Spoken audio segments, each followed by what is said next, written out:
So much attention is spent on the intelligent and dominant dragons on the worlds where magic is common enough to support their existence, that little heed is paid to the fact that they are only one part of a much larger draconic ecosystem, and those great beasts actually spend quite a lot of their time either sleeping in their lairs or, when awake, dealing with dragon business, their territory, any rivals or threats in the area, disruptions to the plans they set in place before they went to sleep, and the constant drive to improve their standing, power and desirability as a potential mate for another dragon. Really, dragons only get involved with humanoids so often because the humanoids put themselves in between a dragon and its natural objectives. Dragons were collecting precious metals and magic items long before the rise of humans, elves and dwarves. They're just carrying on behaviour that began eons ago with the empires of serpent, amphibian and avian races. But any visitor to the worlds of the Forgotten Realms or Greyhawk will notice something almost immediately. There are draconic creatures in almost every ecological niche. Alongside songbirds, there are fairy dragons and a huge variety of tropical drakes. A noble from Kalimshan is just as likely to own a guard drake as they are a guard dog, and the reason few heroes or villains ride around on dragons is because there already is a riding dragon. It's called a Dragonnel.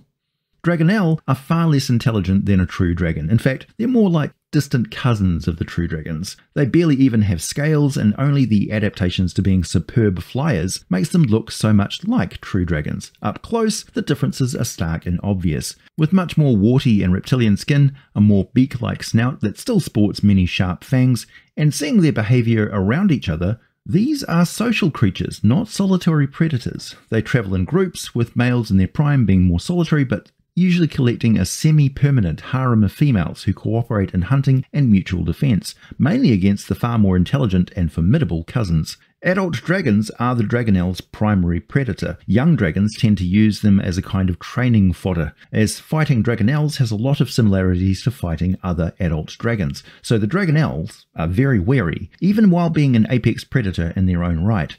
Their primary prey in the wild is any sort of herd animal, mammal, and they are quite capable of swooping down out of the sky to just snatch up a young herd animal and kill it in midair as they carry it off to some escarpment to eat at their leisure.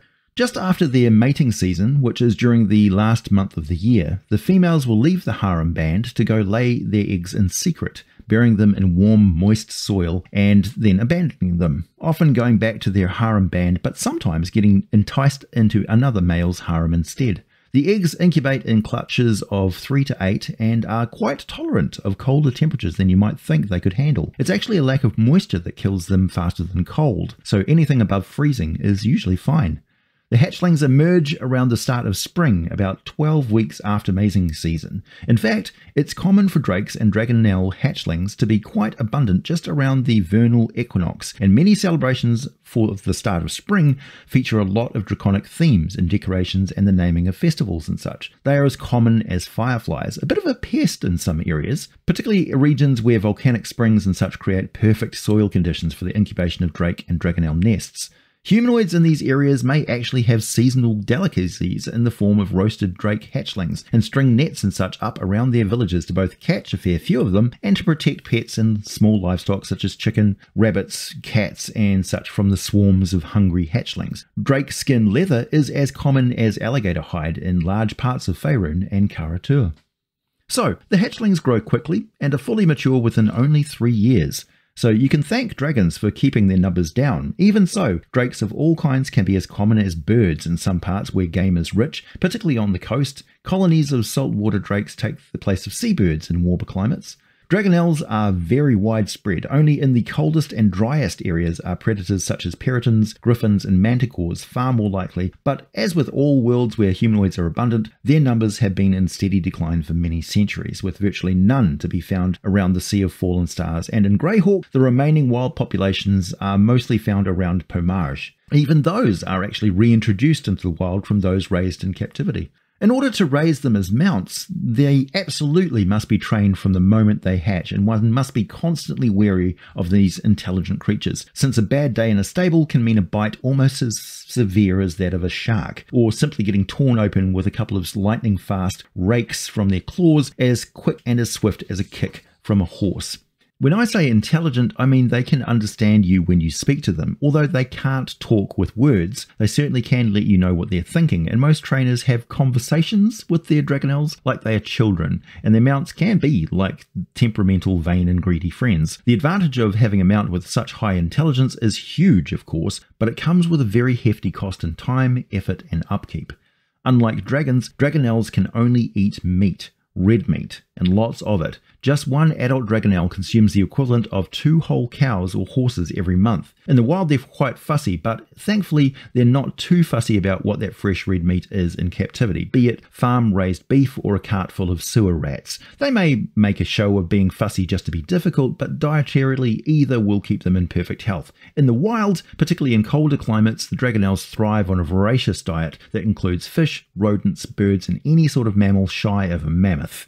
Yes, that does include humanoids, but they are wary of eating humans, elves, dwarves, orcs and such, as they know it's very likely to get them culled off when the humans swarm and come hunting after them in force. I can't stress enough, to even semi-intelligent predators, humanoids and their concentrated settlements are very much like killer hornet nests. Sure, you can kill a lone hornet, no problem, but that's the thing. Humanoids behave like a hive, and together they are extremely dangerous. Not really worth the nutrition unless times are fairly desperate. Still, provoke a Dragonnel at your peril. They are not that smart, and their hunting instincts are very strong.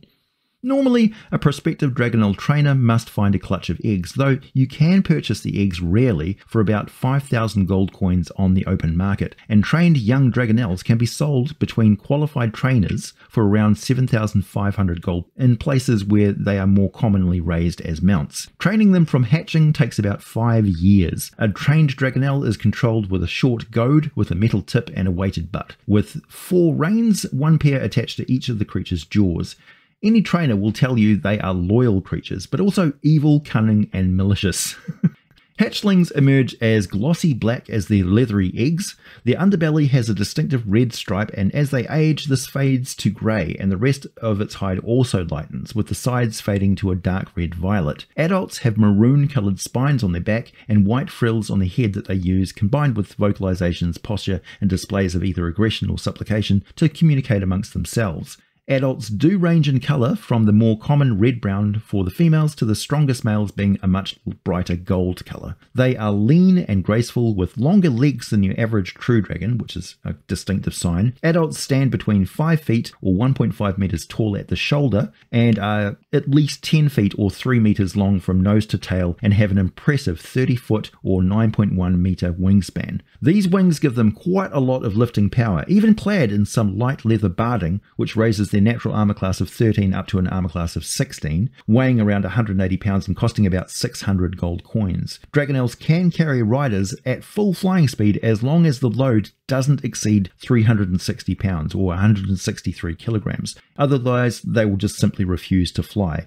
Probably refuse to move at all until the load is removed completely and they are well fed by way of an apology. On the ground, they can run at full speed, which is twice the listed moving speed, carrying loads of up to 540 pounds or 244 kilograms. But again, any more than that and they simply won't budge. In the wild, though, they can fly with loads in excess of 400 pounds just fine, and on the ground can carry 800 pounds easily, and even haul 1,200 pounds or 544 kilograms with considerable effort. But it can be done. The strongest males can top that, of course, but they only pull those sort of stunts during mating season when fighting other males and showing off how formidable they are, in order to avoid a fight coming down to tooth and claw. Looking at the stat block for 5th edition Dungeons & Dragons, it's much as you would expect, but there are a few things you don't see carried over from previous editions. What they don't tell you about Dragonnels. First, Dragonnels are immune to being knocked unconscious or being paralyzed by magical means. Second, they can emit a fairly horrific screeching roar once per long rest, which can cause a fear effect, the same as a spell to all enemies within 30 feet of them who fail a DC 12 Wisdom saving throw. You can decide whether this is magical in nature or not. And finally, their listed flying speed and ground movement speeds are woefully slow. The Dragonnel should have a base ground movement speed of 40 feet per round and a base flying speed of 80 feet per round. End of story. Also, always keep in mind that this is their speed during fairly close range tactical combat. Their speed over open ground when catching thermals and gliding as much as possible with the wind can be around twice as fast, and plummeting from the sky in a dive maneuver is simply off the speed stat charts, something like a couple of 100 miles per hour and fast enough to rip a rider right off the saddle.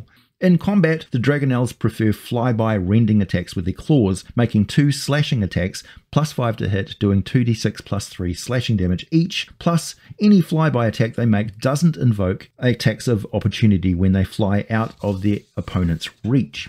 As of 5th edition, a paladin can simply summon a spirit form of the Dragonnel, but this is just a form of construct that has a fey or celestial or fiendish origin that merely emulates a Dragonnel. There is no mistaking it for a real creature. Riders of Dragonnels do need to train how to fight while in the air. It's not easy, as you have to learn that the Dragonnel is very agile, but it's almost all one can do to strap in and hang on, let alone brandish a weapon or cast a spell, so proficiency in riding them is required. The riders also just have to learn to accept the fact that, like very large cats, the Dragonnel have very strong hunting instincts and see absolutely nothing wrong with stalking, maiming, and playing with their food until it just gives up, at which point they will eat it. And there is almost no breaking them from this natural but very cruel behavior. To them, it's not cruel or wrong, it's just simply a part of eating. Like we would cook our food, they must stress and exhaust it. Otherwise, like us eating raw meat, we can do it, but it just doesn't taste as good, and being forced to eat nothing but raw food for a long time is going to really start to suck. And in the case of the Dragonnel, that means they get very aggressive, so live game is almost certainly required on a regular basis, say once a month at bare minimum, or the Dragonnel is likely going to be dangerous to anyone other than its owner. They are very loyal, but they are also that can be a problem, as they are fixated on their owner and can be very aggressive if they feel their owner is being threatened in any way. Most large cities of the Forgotten Realms would prefer that Dragonnel riders refrain from flying directly over people's rooftops, because from the ground it looks exactly like a real dragon is sweeping overhead within breath weapon range, and the civilized folks of the realms are naturally pretty jumpy about that. So, like griffins, they must land and secure their mount in some sort of stable built to contain and care for them. In 5th edition, the Dragonnel does carry the dragon type keyword, so I'm afraid they no longer can fly into Waterdeep, as dragons are magically prevented from entering the ancient mythal that still enchants that area. Also, be aware that dragons generally do not like Dragonnels, and the chromatic dragons are known to attack them for no other reason than sheer malice. However, if all that seems worth the effort, a Dragonnel mount is about the coolest creature short of a real dragon that a character can own and ride. They are quirky, dangerous, and expensive to keep in both money and time, but so are griffins and thoroughbred horses. And that's about as much information as I have on a sadly increasingly uncommon creature. My name is AJ Pickett. I make videos about Dungeons & Dragons lore. Thanks for listening, and I'll be back with more for you very soon.